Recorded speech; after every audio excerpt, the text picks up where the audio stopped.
Career Corner. My name is Heather Swift, and I'm delighted to be your host. The purpose of the Career Corner is to help people move from career distress to career success. Today we'll be diving into television production with my guest, Chris Martin from VH1. Chris, welcome to the Career Corner. No, thank you very much. So the world of TV, how long have you been in career in TV production? I've been in TV for about 15 years. Okay. And before I tell you about that, though, I want to apologize for the way that I'm dressed. Oh, you look fabulous. I know, but I just want people out there to know if they're going to learn anything about television production, this is very fancy for people in TV. Okay. When I go to the office dressed like this, I am way more dressed than anybody else. Are you usually wearing a wife beater, or what do you normally? Yeah, but some people are. Some people at the office are. No, my usual outfit consists of jeans, a t-shirt to the office. That's totally fine. So if you want to work in TV, be casual. You have the option of being casual. You could always wear a suit. There's nothing wrong with that. People might look at you a little funny. People might point and laugh, but you can wear it. But you can certainly wear it. Okay. So yes, for 15 years I've been working in TV. I all through college had internships in the TV field. I worked for Letterman. I worked for Rosie O'Donnell. I worked for the Discovery Channel. And when I graduated, my first job was working for Barbara Walters. Oh, fabulous. So how, as a younger person, how did you apply for those internships, and how did you get your foot in the door? And how did you know that that was a passion of yours, that you thought, let me try this and see if it's a good fit for my personality and skill set? You know, I always knew that I wanted to go into some sort of production, some sort of entertainment. How did I know that that's what I wanted to do? I think I realized at a certain point that I was not the best director. I was not the best actor or the best writer. But I did have a skill that I could pull those people with those skills together. Okay. That I was good at managing creative people. And that's really what a producer does. Somebody who is at the center of the storm, pulling together the best director and the best actors and what have you, the best writers, and form it into a great big glossy beautiful package. How I initially got my first internship, I think it was just dumb luck. Was it through networking, or did you just apply in a vacuum? Well, the first one, I didn't study this stuff in school. I would say half of the people that I work with did. They studied journalism, broadcasting, communication, something like that. And the rest of us studied philosophy, psychology, whatever. I was an anthropology and psychology major. So I don't know anything about this. If you asked me to work on one of these cameras, I couldn't. I have absolutely no idea how they work. It's good to know your limitations. Absolutely, absolutely. I'm around them all the time. When I'm around them, I'm not allowed to touch them anyway, so it's fine. So it's fine. My first internship, I just randomly applied. They accepted me.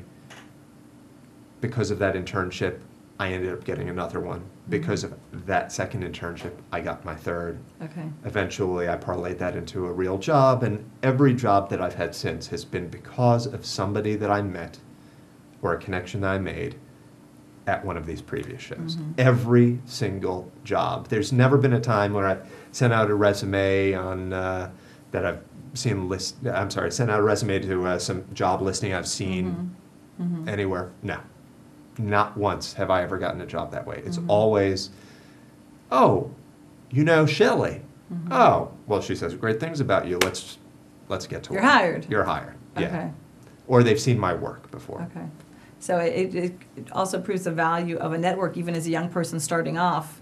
How you show up, how you present yourself, your skill set that you're creating, and being dependable, because that starts to create your brand and what people know you for. Absolutely. And this happens to me all the time. I get calls from kids still in college. Hey, I'm thinking of going into TV. Can you offer me any suggestions? And I always tell them the same thing. When you get out of school, give me a call, and I'll give you a job. I hire people at the bottom level of television production all the time. What is that? Water carrier? It's for me, it's a PA. A production assistant. There is one level lower, which is what I started off as, which is a runner. So all I did was I ran errands all day long. Okay. So if Barbara Walters needed a new pair of shoes, I was the guy to You go were the pick guy. up those Jimmy Okay. Choos. Okay. But so these college kids call me all the time, you know, every other week I get a call. Mm-hmm. And I say, hey, when you get out of school, give me a call. I'll hook you up with a job. Mm-hmm. I almost never get calls from these people. Now, I don't know if they have somehow subsequently decided TV's not for me. I'm not interested in it. And I hope that that is the case, Mm-hmm. because the idea that these people just drop the ball or think, oh, he's not really serious. Mm-hmm. No, I'm serious. I will give you a job. Mm-hmm. I'll try you out. I'll give you a Yeah. chance. We're always looking for people. Doesn't matter what you study. Yeah. That's so interesting that you would have such stats of that no one taking you up on that. I've had one person ever take me up on it. But yeah, I get the first phone call an awful lot. It's the second and third phone calls that I almost Isn't never that get. interesting? So that's good for our people to know that are watching that might be in college graduating to say, hey, follow up that there are opportunities there to Follow check through, out. absolutely. Because also, when you first graduate college, any job makes you more marketable for another job. Absolutely. So come try it out. You know, work for VH1, work for whatever for a couple of months. If you don't like it, when you're done, parlay it into something else. Mm-hmm. Otherwise, if you keep waiting around for that perfect job, Mm-hmm. you're never going to find it, and you're going to end Yeah. up couch surfing for the summer. Yes, driving your parents crazy, Yeah. trying to get them out of there. When the young people do start with internship, is it normally paid or is it more of like a volunteer internship at that level? I believe at VH1 it's not paid, but you need to get some sort of credit for it. Mm-hmm. Other internships that I'd had, some of them were paid, most of them weren't. Mm-hmm. It really depends. I think it's a safe bet, though, that even if it is paid, you'll be making almost nothing. Yeah. So it After might taxes, maybe $2. Oh, exactly. Well, No. I still remember my first job out of school. I was making so little money that it was costing me to live in New York City. Mm-hmm. And another PA and I, or another runner and I, would pitch in together, pool our money at the beginning of every week, and buy a loaf of bread, and a jar of peanut butter, and a jar of jelly. And we'd have peanut butter and jelly sandwiches every single day. Except one day we would splurge and we would go to a beans and rice place. Oh. And if you asked me, the date of my anniversary, I might have to think about it for a second. But if you ask me how much those beans and rice are, I could tell you it's $3.87. Yeah. The place across the street. So, I mean, people need to realize when you start off in TV, what you're doing is not glamorous, and it certainly doesn't pay very much. But if you put in the time, if you go above and beyond what's expected of you, it's very easy to There's a move up. reward in there. There is a reward in the end. And it sounds like, I mean, and I am a fan of VH1 and a lot of the different shows that are showing up on your network and MTV. It's so different than when I grew up watching just videos. Yeah. So I almost want to say bring back the videos, but there's always fun shows. How do you guys toggle between videos versus all the reality shows versus all these fun ideas that are popping up? And what's your latest? Can you share with us what you're currently Well, working on? ironically, right now I am working on a video show. I'm looking at Yay. it's the top 40 videos of 2010. So Oh, great. we're counting down the best videos of this past year. Okay. When VH1 MTV first started, we were obviously all about music videos. Then we became the nostalgia channel. I love the 80s, Yeah, things like Behind the that. Music Classic. Behind the music. And in more recent years, we've moved in the direction of reality. I wouldn't be surprised if you start seeing a little less reality, maybe a little more scripted stuff coming up, Okay. and also a return to music Okay. videos. I have enough reality in my life. There's an awful lot of reality out there. Because I love that. It's so great because you're flipping through, you're like, oh, it catches you and Yeah. it brings you back to a time. Oh, So absolutely. now, are you a lover of music? Is that kind of why you've started focusing with VH1? You've been there for how many years now? Did you say a while? I've been there for 10 years. Yeah. I am a lover of music. I don't think I'm particularly knowledgeable about music. Okay. That's not why I'm there. I'm there more for the pop culture Okay. side of it. Okay. But we certainly do have a lot of great musical artists who come through the Yeah. doors. That's a nice perk for sure. Yeah. What would you say were some of your biggest learning experiences when you figured out, production is where I want to get there? Are there any tools of the trade, lessons learned that you're like, I'm glad this was maybe an accident that happened to me, but I learned so much, it's good that it happened? Can you share any oopses that turned into really valuable nuggets of information and learning throughout your years? I don't specifically recall. I'm sure that I know that in my career I've made many. I don't mean for true confessions, I just mean mistakes. for, One very common mistake that I see people making, I don't think this is something that I ever did, but people treat emails like toilet paper. They spend no time at all crafting what they're writing. They certainly don't proofread what it is. They flush it out into the universe, and they don't care. Emails cause a lot of problems sometimes. A misplaced period or comma can really change what... extra capitals. Exactly. Yeah.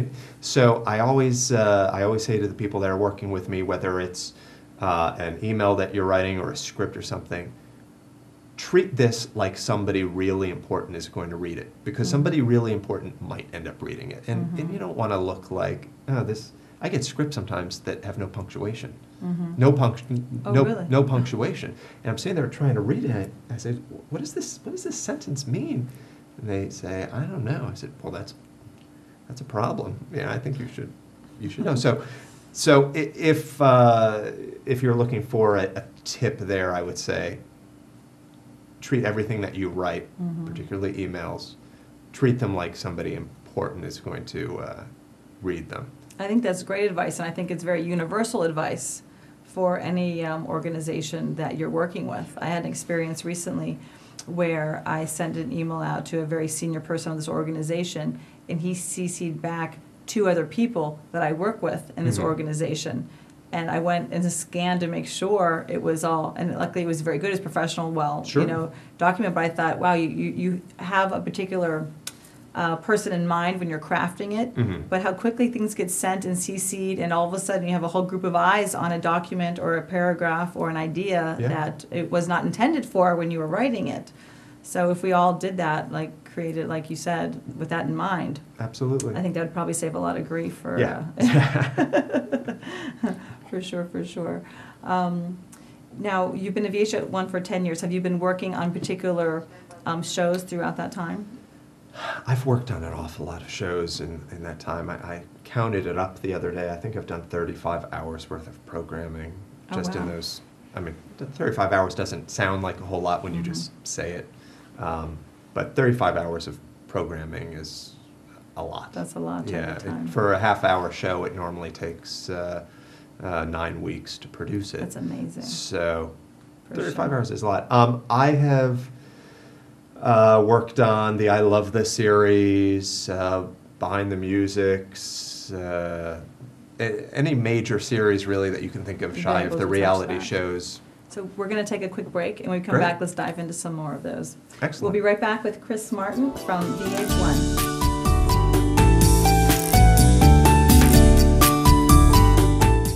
Hi, this is former Governor Tom Kean. I answered the Jersey call to service. Now you can too. Join me and thousands of people from all corners of New Jersey in making the positive changes we need. With only a couple of hours, you can learn how to bring solutions that will cut government waste and improve the quality of life in your hometown. Answer the Jersey call to service. Go to jointhecampaign.com.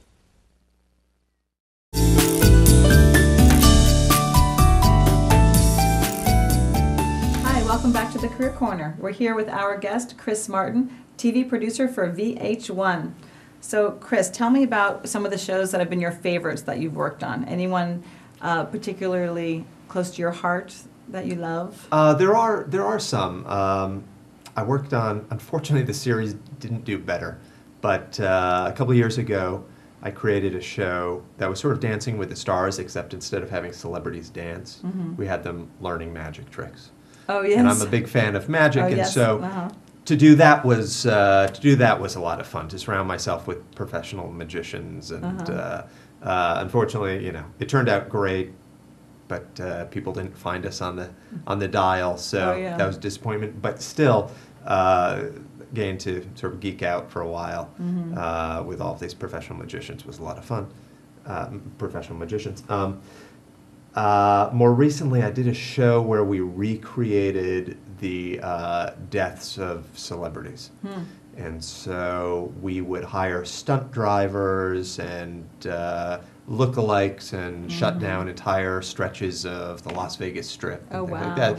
Those were really big, fun shoots to do. So Were you flying out there for them? And the yeah, whole I would bit? fly Okay. out every week. I would fly out, and I would either go to wherever they died, or we would at least try to find a close facsimile to it. So if it was a hotel room, doesn't really matter where you use, Yeah. find a hotel, but so we would shoot it here in New York. But some of them, Tupac Shakur, died right on the Las Vegas Strip, so you had to do it in Las Vegas. You can't fake yeah. Maplewood, New Jersey for Yeah, that's a little right, slow. exactly. You could tell not a lot of palm trees in Maplewood Yeah. yet. They're working on it. Yeah. So I directed all of those episodes and casted, and I get used to doing the same sort of TV production and, interviewing comedians and then cutting it together into a show. So being able to audition, Anna Nicole Smith lookalikes and Suge Knight lookalikes was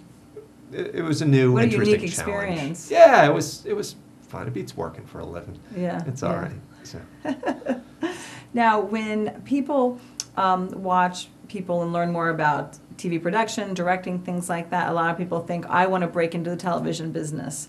How hard and is it possible to break into the business if you've never been in the business and you're in your 30s, 40s? Is it just like, don't even bother pretty much, or? Yeah, I think in some ways it is, and Yeah. I don't want to be too much of a downer, but I think it's probably like that with a lot of industries, though, because, would I be able to do well in the field of advertising or pharmaceutical sales? Maybe. Would anybody ever hire me to do that? No, of course not. Yeah. Of course not. So unless you're truly willing to start at the bottom, it would be very difficult to get a job in TV. And then, of course, starting at the bottom pays almost nothing. So people who are further along in their careers, Yeah, and they're just maybe not they have gonna- families, I don't know if that would be financially possible for them. With the hosts that you hire for your shows, where do you find that talent? We audition for those roles as well. We'll hire a casting scout who will take our notes of kind of what we're looking for, and they'll bring us options. And after we've looked at about 100 different options, we'll say, nah, let's start over again. We need now we want this. Okay. And so we go back out. There are a lot of people out there that are professional hosts. Lots and lots of actors. And as soon as you start auditioning for anything, you realize just how many professional actors I bet. there are out Especially there. in our metro area. Oh, tons Yeah. and tons. Just doing the recreation show, we would need extras. And there are people, that's all that they do. You pay them $150 a day. They'll come sit in a diner for 10 hours pretending that they're drinking coffee. Wow. But most of them don't want to be actors. They don't want to have lines. They just, they think it's fun to be on the set. And this is something, that they enjoy doing. And they like lots of coffee. And they like lots of coffee and pretending that they're having a conversation with the person across from them. So there's a lot of, so. As long as they don't start doing the mime. Exactly. Oh, sometimes they do. Sometimes they do. Kind of spice it up just a little bit like that. Now, you've interviewed some celebrities in your job. Yeah. What is that experience like for you? It's not really any different for me than interviewing journalists or comedians or anyone else. I'm sure a long time ago it might have been. It's a lot of fun when I get to interview somebody that I really like. Getting to hang out with them is a blast. But most of the time it's easier than other interviews because they have done so many. I mean, I interview people for a living, so I've done a lot of interviews in my life. But bring in Johnny Depp. He's done, I'm sure, 1,000 times more interviews than I have. Yeah. And so he's a pro. You never have the problem of asking a question and getting a one-word response, or somebody who's sort of nervous or who mumbles and just isn't giving you what you're looking for. As soon as you ask the question, he knows exactly what you're looking for and how you want it presented, and you get it. So, yeah, I mean, it's, hey, what's not to like? You know, Yeah. you're sitting there chatting with people for a Yeah. living about what they're passionate about. So it's always a lot of fun. No, it sounds like it. Anyone in particular stand out for you? Who did I interview that really stood out? I don't know. Meryl Streep was great. Oh, fun. She seems so down to earth and just so fun. Was she just kind of like talking to a neighbor? Did it feel a lot comfortable? Yes, she was very down to earth. She was, yeah, she was a lot of fun. It was a very easy interview. So when you show up at work, what's your day like? TV is not very glamorous. You know, I don't know. I think that might also be a misconception. So that good. So some let's people break have. through that glamour fakeness that people think, oh, it's so... What is it like? Is it a lot of, are you also running to the editing room and checking out how things are coming together? Like, what's it like? Well, when we interview people, for instance, we interview them in a closet.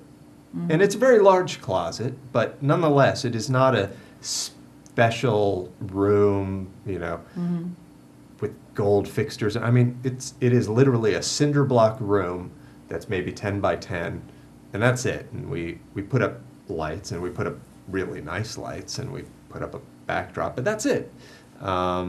If you're going on a junket where you're interviewing people for a movie, you're interviewing them in a hotel room, and it's a nice hotel room, but again, it's not a big fancy studio if you've ever gone to see a television show taping live. So that aspect isn't particularly glamorous. And it takes a long time to make a TV show. Depending on, my day varies depending on what point of the process we are. Okay. So at the very beginning, there's a lot of sitting around, reading about the topic at hand, and figuring out, well, what should we do? What should the angle be? And what direction should we take the show? And eventually that turns into trying to cast people for the show and doing the interviews. And interviews are a lot of fun, except when you have 7 or 8 of them back to back for every day for 2 weeks. It gets mind-numbingly boring at a certain point. And then you go into edit, and it takes a long time to edit these shows. So you'll sit in a room, and the editor will work his magic, and you'll watch and say, all right, great, let's try something else, or maybe we change that. But it's not red carpets and caviar and champagne and things like that. It's very caviar dreams and champagne wishes. Exactly. It's the kind of existence where you can go to work in jeans and a t-shirt, and nobody looks at you funny, and you spend a lot of time, sitting at your desk, trying to put out fires and make television magic. Are you sometimes working on more than one show at a time? Often. Usually it's different episodes of the same series. So when I did the crime scene show, there were 7 different episodes. So even though I might be on the road shooting for one of them, simultaneously I was looking at scripts for another and casting for a third. You always got to stay ahead of it. You always have to stay ahead of it. So yes, it's not uncommon to have to work on 3 or 4 different episodes at a time, but they're staggered in such a way that it's never particularly difficult. When if there are people in college right now or graduating from high school, what do you think VH1 looks for when hiring junior people coming in or getting their foot in the door? Does it matter what school, or does it matter more kind of did you participate in their media type programs and have internships to kind of help get you in the door? Oh, to initially get in the door, I think it's more just about your vibe. And if you seem like a go-getter and somebody who will, go above and beyond what is asked of you, somebody with a really good attitude, that's what we're looking for. I mean, not to belittle what the production assistants do, but it's not particularly difficult. If you need to go buy a prop at a store, but you need to be able to depend on this person, because if you need that prop, you need it right away. You need to know, if I send this person out, they're not going to stop and get lunch and hang out with a friend. They're going to go get it. They're going to bring it back quickly. So you're looking for somebody dependable, with a really good attitude, probably more than, I don't care what you majored in school. I don't particularly care where you've had an internship before. It certainly helps if you've had an internship. At least then I know, well, this person has some sort of experience. So I think that's a case where the personality does really make a difference when you're talking to them, compared to, because there's a lot of people interested in every job at VH1, no doubt. So you're vetting a lot of different people, or your HR partner that helps with that is doing that. When I speak with these people, I think to myself, do I want to see them every day for 9 weeks and spend just lots and lots of time with this person? And if the answer is, if in my gut I say, oh, you're like, please God, no. Seems sort of like a jerk. I don't want to. No, then why would I possibly ever hire him? Yeah. VH1 though does really hire from within often. Okay. So once you get that foot in the door, if you do a good job, it's very easy to stay. It's very easy to move on within the company. That's good. We'll be wrapping up here in a minute. Any last words you can share for the TV fans out there, as far as what we can expect on VH1, or tips for our future producers that are watching you right now? What you're going to be seeing, there are actually a couple of big, very exciting things to look forward to on VH1. I can't say what they are, but we'll just have to keep tuning in. Within the next 3 months, probably, if you keep watching, there are a couple of really great things in the pipeline that should be coming up very soon. Okay. And as far as tips for to-be producers, what should they be trying to prep? Just get those internships and keep networking with people in the field? Follow through. Networking is so important. That's how you will end up getting every single job of your career, probably. Okay. That's good advice. And we've talked about networking on other shows as well, because it doesn't go away. It keeps expanding, which is so great about it. Absolutely. Especially when we don't burn those bridges. Yes. No. So, you can always tell somebody that they're a jerk tomorrow. Yes, exactly. Thank you so much for being on the Career Corner. Thank you. And thank you all for tuning in to watch us today. If you have any suggestions for what you'd like to see, please tune in to heatherswift.net and leave some tips for me, and we'll get those guests on for you. Until we meet again, I wish you much career success.